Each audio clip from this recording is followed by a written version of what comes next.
Mheshimiwa Balozi Emmanuel Nchimbi, Makamu wa Rais wa Jamhuri ya Muungano wa Tanzania, Mheshimiwa Dr. Mwigulu Nchemba, Waziri Mkuu wa Jamhuri ya Muungano wa Tanzania, tambue uwepo wa mawaziri wakuu wastaafu, Mheshimiwa Mizengo Pinda na Mheshimiwa Kassim Majaliwa, niliwaona wapo katikati hapa.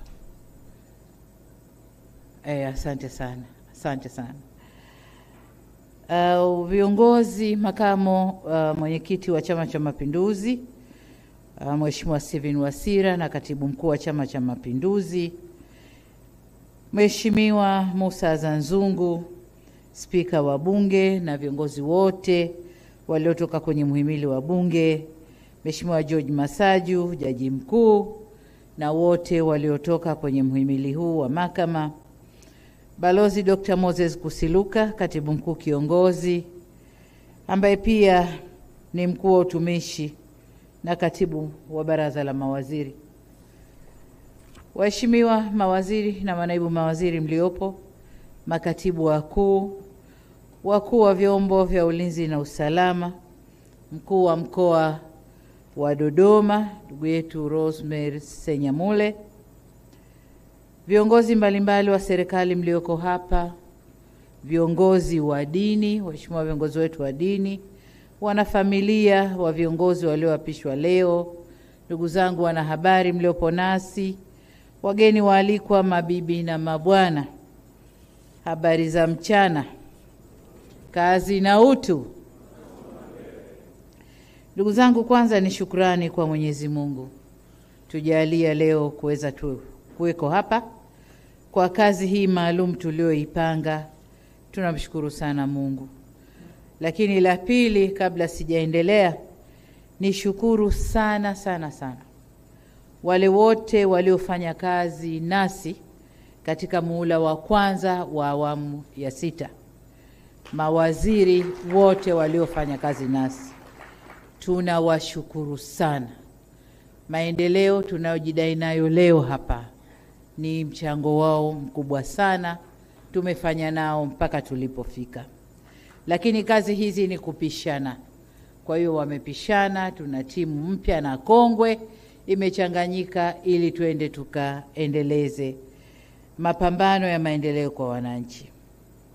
Ndugu zangu mawaziri na manaibu mawaziri mlio hapa leo, tuko hapa kuwashuhudia mkikubali kubeba majukumu.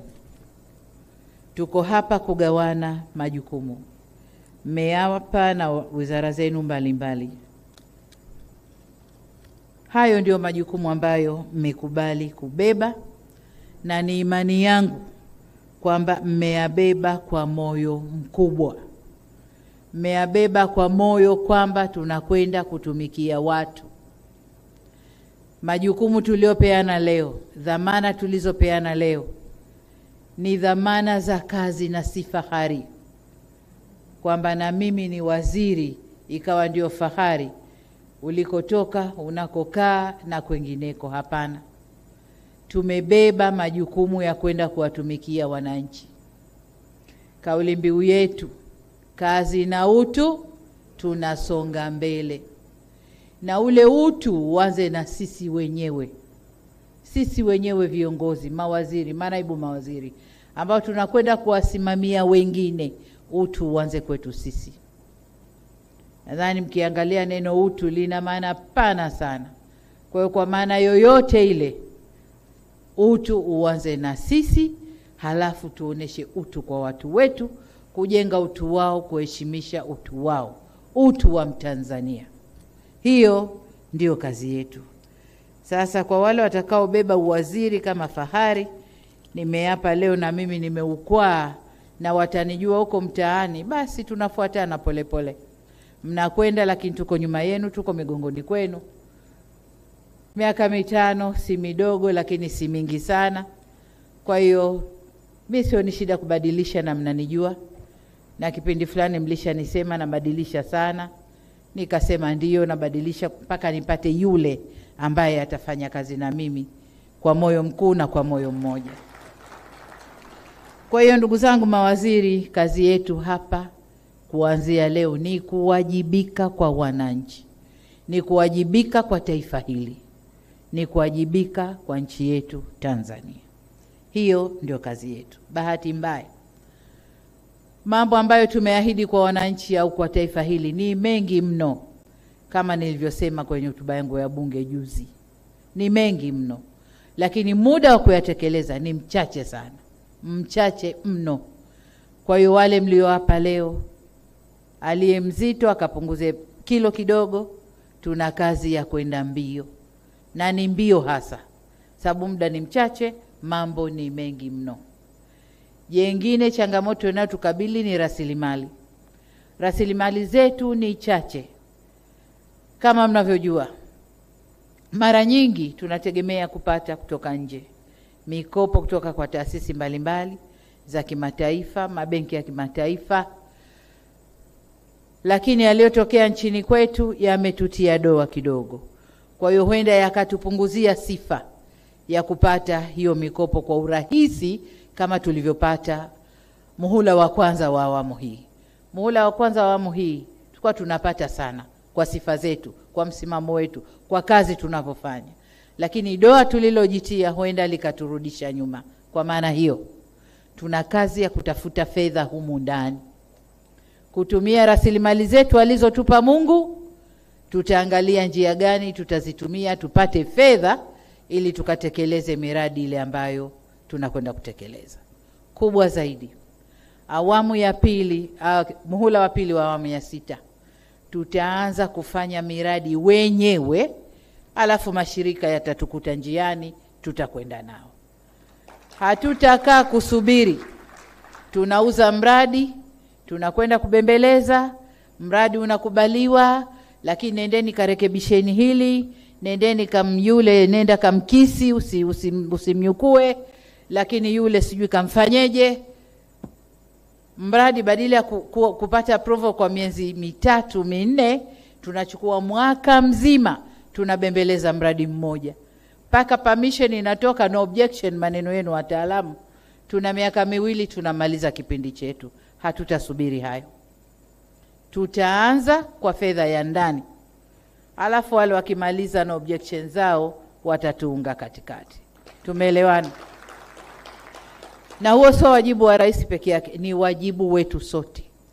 Ni wajibu wetu sote. Makamu wa rais yuko pale anasikia, waziri mkuu yuko pale anasikia, spika wa bunge na wabunge nadhani wako hapa wanatusikia. Kwa hiyo huo ndio mwendo ambao tutakwenda nao. Tuliahidi kufanya mambo ndani ya siku 100 za kazi. Nadhani leo tuko kwenye siku ya 10 katika hizo 100. Kwa hiyo wale wote mlio hapa ambao ahadi za siku 100 zinagusa wizara zako, makatibu wakuu wenu hawajabadilika, wako pale wamejitayarisha, kaunganeni nao, mpiki hizo ahadi, tuziendeleze, tuzitekeleze kwa kasi kubwa.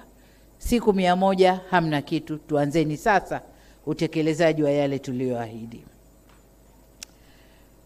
Ndugu zangu, nimemwambia katibu mkuu kiongozi na natoa tangazo hapa kwamba tutakutana kesho kuanzia saa 4. Mawaziri wote na manaibu waziri mlio hapa, kesho saa 4 tutakuwa na kikao kazi. Tutakwenda kuyachambua yale yote ambayo tunapaswa kuyafanya kwa undani, kila mmoja ajue. Lakini sambamba na hilo, ni kuagize katibu mkuu kiongozi, wakimaliza hapo wasichukue siku nyingi, uwawahi na ile retreat ya mawaziri na manaibu wako, waende wakaeleweshwe vyema kilichoko mbele yao, wajibu wenu, dhima yenu, na haya niliyoyasema, hali ya resources ndani ya nchi, kiuchumi tukoje, lengo letu nini, tunaelekea wapi, na kila mtu ajue njia yake ya kupita ili twende tunakotaka. Sitaki tunaendelea mchakato uko mbioni, nataka impact. Tukikubaliana mradi, impact, matokeo kwa wananchi. Sio matokeo ofisini kwako, hapana. tumefikia hapa, bado hapana. Matokeo kwa wananchi kwa muda utakaokubaliana. Kwa hiyo kwa vile kesho tutakuwa tuna uchambuzi kwa urefu wa ambayo tunakwenda kuyatekeleza, basi kwa leo niishie hapa, lakini nimalizie kwanza kwa kuwapa pole. Kuwapa pole kwa kazi nzito ambayo iko mbele yenu. Lakini pia niwapongeze kwa kuaminiwa. Kuna wabunge 390 na ngapi? 394 sijui na 93. Lakini haya namba yoyote. Lakini nyinyi ndio mmeibuka kuwa mtamsaidia rais kwenye wizara zile tulizogawana. Nyinyi ndio mmeibuka. Si kwamba ni wazuri kuliko wote kule ndani ya bunge, hapana. Vigezo vilikuwa vingi sana. Kwa hiyo nyinyi mmeibuka, na kama mtakavyojiona mko mchanganyiko hapa ndani. Mchanganyiko kutokana na background za kiuchumi, background za kijamii, background za kisiasa. Mko mchanganyiko humo ndani. Kwa sababu wote ni Watanzania na wote kazi yetu ni kuhudumia wananchi. Kwa hiyo niwaombe sana, tutasema mengi kesho tukikutana kwenye retreat. Leo itoshe kusema hongereni sana, lakini mna kazi kubwa mbele yenu. Basi asanteni sana kwa kunisikiliza. Asante sana, tunakushukuru. Naomba tusimame kwa heshima ya Mheshimiwa Rais wa Jamhuri ya Muungano wa Tanzania. Tanzania oye! Tanzania oye! Haya, asante sana, tunashukuru.